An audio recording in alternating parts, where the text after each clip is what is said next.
Hello, everybody. We're Bonsai Time. Bonsai! Bonsai! We are trimmed, washed, manicured, styled, makeup. Did I say washed? Yes. All right. You did, So it's but I'm believable if I say it twice. Perfect. I'm Dan Baldwin. Dan, nothing special Baldwin. With me is Cassiel. This is my real hair Amador. We have Susan. I only like the black dog Kaplan. And we have Ryan. It's Schmucker, not Schmucker, Schmucker. It's very important that you know the difference. It is. There's a C. Yeah. So we're gonna do some improv. I know you're gonna love it. Thanks for being here, Mom. You're the best. Yeah. So our first game is called Sex with Me. It's not as disappointing as you think it might be. It's pretty simple. We're going to get a suggestion of a topic. We're going to say sex with us is like that thing. We have drawn straws in the back, and coincidentally, it came out in alphabetical order. So can I get a suggestion from folks?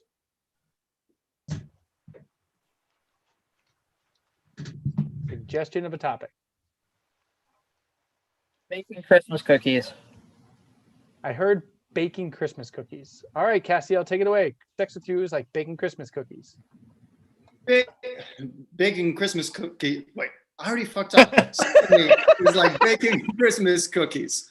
Only once a year. Sex with me is like baking Christmas cookies. Very, very sweet, and there just aren't enough of them.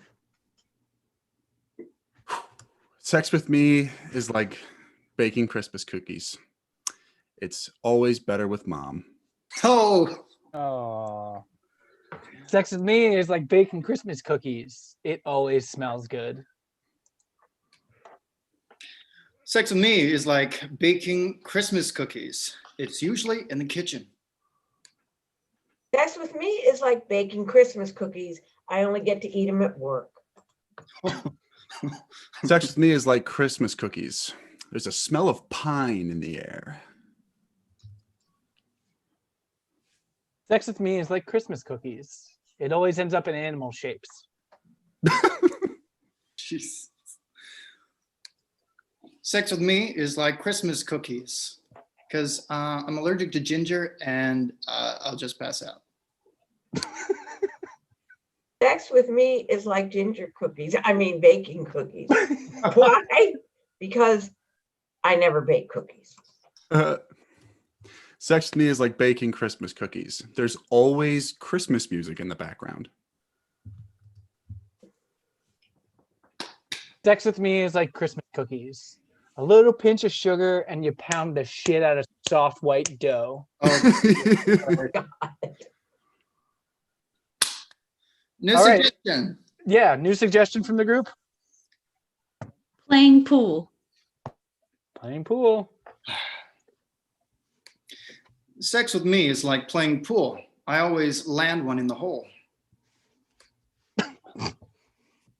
Sex with me is like playing pool because I've never played pool. Sex with me is like playing pool. It's part of my income. Oh. Sex with me is like playing pool. It's best if you play in teams.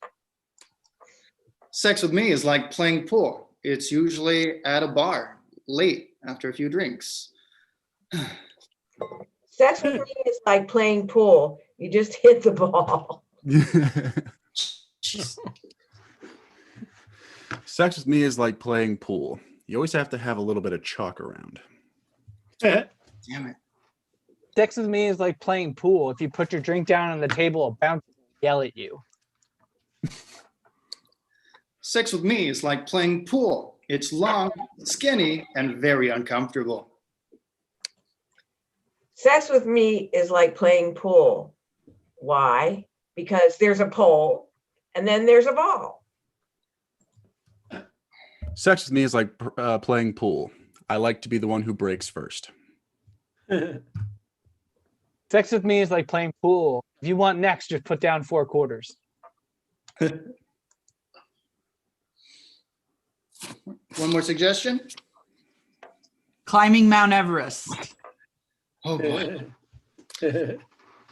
Sex with me is like climbing Mount Everest. You'll likely be out of breath.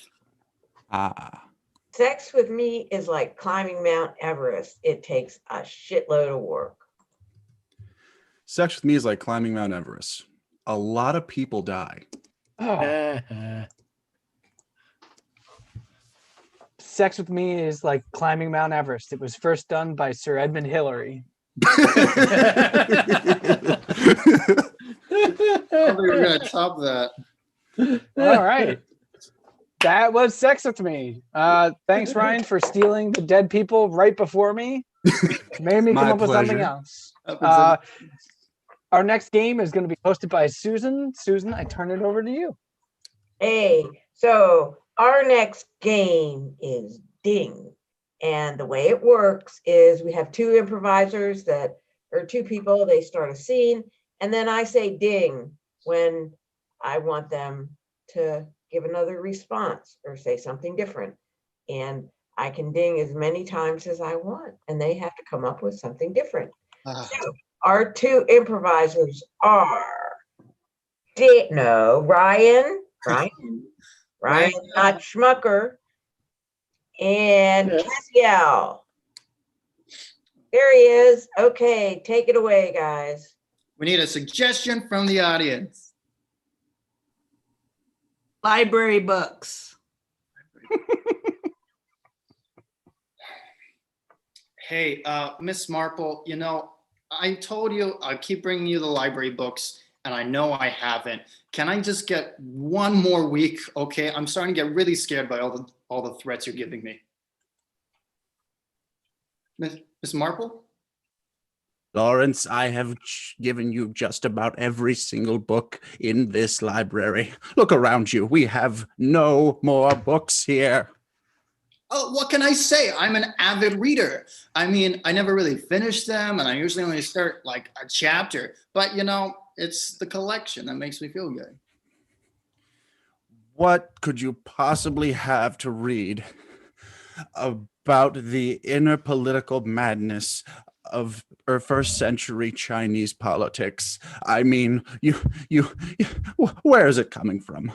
Whoa, fascinating subject right there. My God, the Yang Dynasty, things were going down. I didn't learn what happened after the first insurrection because I just stopped reading, but up until then, had me hooked. Listen, Lawrence, let me make something perfectly clear. Not only are you going to lose your library card, I'm recommending the authorities take you to prison.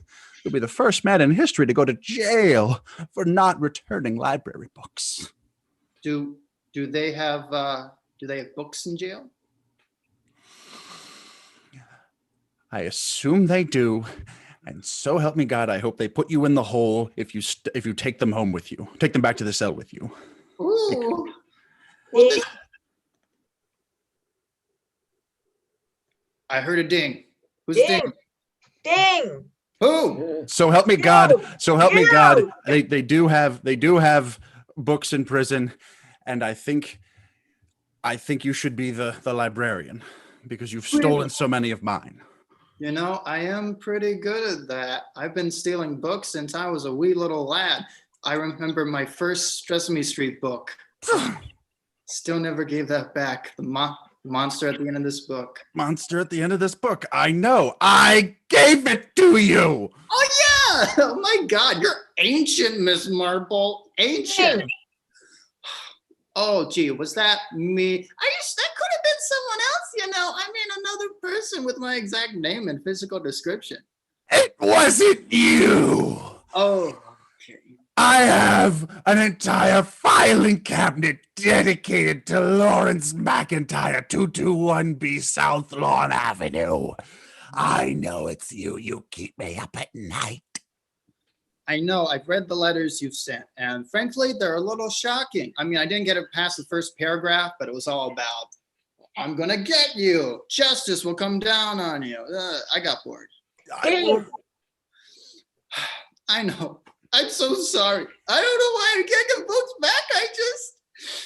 You've always been there for me. So how about this? I'm going to give you all the books back as soon as I finish this last book, War and Peace. Ding. You know what? I'm getting tired of this kind of attitude. All right. I'm a public citizen. I can take out as many books as I want. There's no law against stealing books, right? Right? I didn't make it that far in the law books. Ding. Oh my goodness. This is hilarious. I remember you sending me letters. I completely forgot about that. I stopped reading them. If you could just like shorten it, I think that would go a long way. They're 3 words long. Bring them back. Those are the letters I write you. And I don't send them in the mail. I give them to you in person. And I don't just send them to you once in a while. And I don't just give them to you. I give them to your mother, your father. I gave one to your dogs to see if we would possibly motivate you to bring back just one of my books. Oh, you sent them to Ma, Pa, and Rod? Yes. Because I just read you're giving them back. Bring. I just heard bring. I wasn't really sure. Look, You skimmed a 3-word sentence. it was so Ding. I am going to kill you where you stand. Do you realize this? Ding. I will forgive you and give you one extra book, but this is the last one.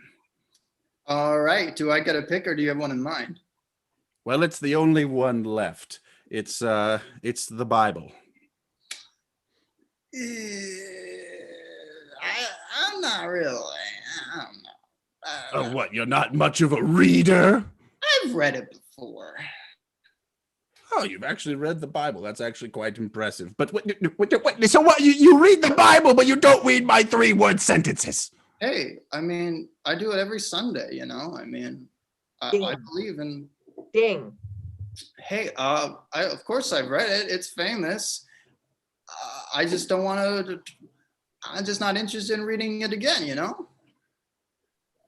For the love of all that is holy, man. I'm not even asking you to give them all back at the same time. Just bring back like 7. Just bring back like 7. I'm asking for just like the John Grisham and the David McCullough books because quite frankly, old retired men. Yeah! Hey, guys! Woo! Thank you, Dan and Ryan. That was awesome.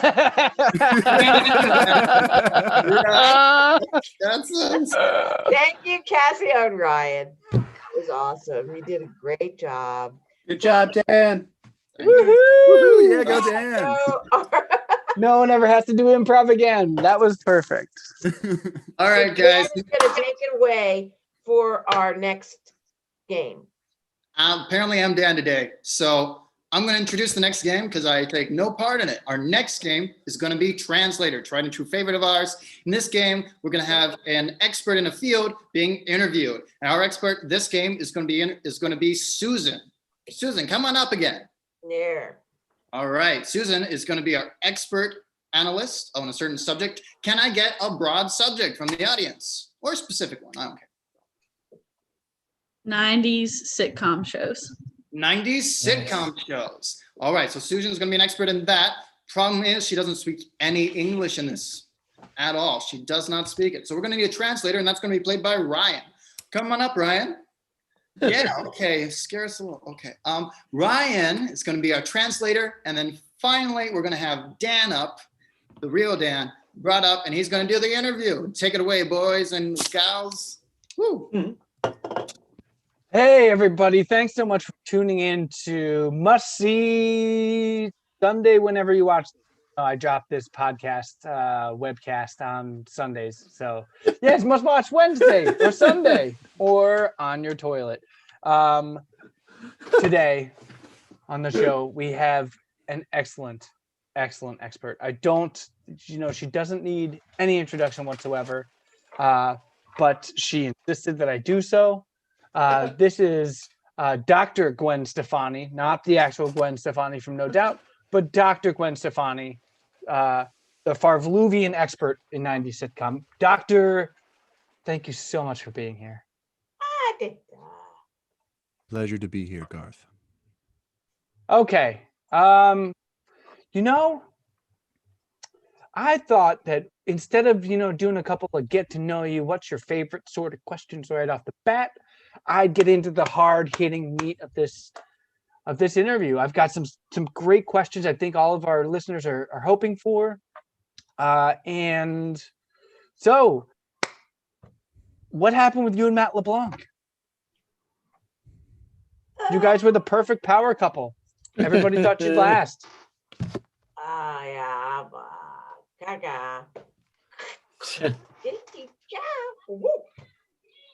Matt LeBlanc and I's relationship was a nonstop whirlwind of passion. Unfortunately, it did stop after a month and a half. Oof. A month and a half. Wow. So the tabloids really must have drawn that out because, you guys were the it couple for like 3.5 years. What did you guys do in that interim time between, was that month and a half at the beginning of everything or in the middle or at the end? Fill in the gaps here, Doc.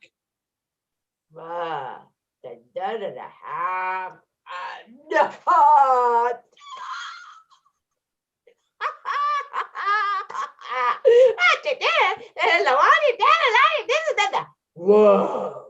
Boom. It's actually a pretty funny story. We never had any intention of dating one another. And then the tabloids started to say that we were. And then one thing led to another. And we're like, should we just F right here? And Matt LeBlanc was like, yeah. And then, of course, I was like, yeah. And then it all just sort of blew up. Wow. Sounds like it must have been fiery and full of passion. Now, my next question, it might cut a little close to the bone, maybe closer to Matt LeBlanc, because this was something that I know that you loved very dearly. I know that you were one of the executive producers of the split shows Cleopatra 2525 and Jack of All Trades starring Bruce Campbell. When those shows were collectively canceled, what happened to all the episodes you guys had in the can? Can. I was on so much coke that I pretty much stayed in the can the entire time. Interesting. Because some people point to those two shows, one about being a stripper who was frozen in time in our time and then reanimated in the year 2525 to take on cyborgs, and Jack of All Trades, which is basically just Evil Dead on a ship, to be a turning point in American television. Is there anything that you've seen grow from those shows that you think hasn't given them their rightful credit? What could do? But la do ka ba bula, and then Kachika was about that doodle da ko ha bosha ha. I'm usually the odd man out saying this, but if you don't think for a second that the guys who created Modern Family stole every single thing from that show, you're absolutely insane. I will say it to anyone's face, anywhere, anytime. Scorch earth, motherfucker. It's about time. Julie Bowden really needs to be taken down a notch. Really. Is she just not Bruce Campbell's character in everything she does, from Happy Gilmore to Modern Family? Don't get me started on Julie Bowden. Don't get me started. I heard, yuck. I think your translator might have missed this in the middle, but I heard you very distinctly say Kashyyyk. Was there something involving Wookiees that was tied into either of these, or what's your tie to the Star Wars universe?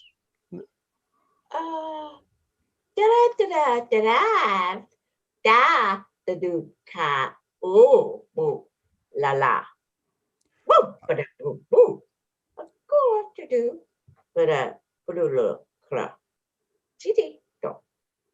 I sort of rage wrote the entire scene where the Wookiees are defending their home planet from the invading stormtroopers, but instead of Yoda defending everything, it was Cleopatra herself. Of course, it didn't get cut because I was muscled out of the entire thing. It's a really chauvinistic organization, and I have cut all ties there, haven't looked back, and I am Woman Hear Me Roar. All right, thank you so much. Oh, sorry, did you say Yoda was at the Battle of the Wookiees? Don't even get me started on everything that he just said. Yeah, I know I said a lot wrong there. All right. And Yoda was at the last, Battle of the Wookiees. with the last couple of minutes remaining, we're going to do a quick show. We're going to do a short version of Bluray Commentary. This is where we're going to take a fictional movie. Can I get a fictional location from the audience? Fictional place? Fictional country. Fictional country. Fictional country. Westlavia. Westlavia. And can I get a movie genre? Sci-fi. What was that? Sci-fi and horror. All right. Sci-fi And horror at West Lozania. What was it? Westlabia. Westlavia. Sci-fi horror West. Westlavia. Westlavia. Oh, Labia. okay. Okay, labia. the V. Sorry. All right. So in this, what's going to happen is we're going to see a scene play out with two of our actors, Dan and Ryan, get on, and the director is going to be played by me. It's going to interrupt once in a while and give you some context of what was going on behind the scenes. Take it away. All right, Captain Crookshanks. You think you can just walk in here with your Blorgon army of the Westlavia and just muscle me out? You got another thing coming. Oh, you don't know what you're messing with. The West Labia have been putting up with those East Labia and the North Clitoris forever. If you think that one swashbuckler walking in here is going to get us all hot and bothered, you got another thing coming. Pause. So as you can see here, as we were filming, it all took place in Scotland. And this was during the IRA times when I really wanted to give some commentary about all the civil unfortunalities that were happening there during the time. They told me to make it sci-fi horror though. So I decided we're going to interject a couple of things just to keep the producers happy. And that's when Susan, our third actress, is going to come in as a cyborg vampire and really shake things up. For the love of God, Crookshanks, you don't have the leadership skills. It's Westlavia. Don't. I am the swashbuckler. My God, what have you done? Have you no sanctity for life, Crookshanks? Lick my labia boots. Off Don't tell goes your me how hat. to. Off goes your hat. You're supposed to get him, you crazy android. Lambs to the cosmic slaughter. You done knocked my hat off my head. Now everyone's gonna think that I'm Irish when I'm actually Scottish. You're Irish. I knew Not it. Irish. I knew it. Pause. You see, here there was quite a conundrum going on. You see, while we said it took place in West Latvia, we made sure that that was just an anagram of Scotland and Ireland. I did the math on that myself. Here we see the true struggle between two people on opposite sides of the spectrum, and that is when the vampire android strikes. For the last time, both of you got to get out of my bathroom. Let me finish my wee poo before we get into this. I haven't even had my breakfast yet. I'll see you in hell before I take orders from you, Crookshanks. You and your vampire cyborg can get to hell. That's right. She's gonna get you if you don't get out of my bathroom. You had best listen.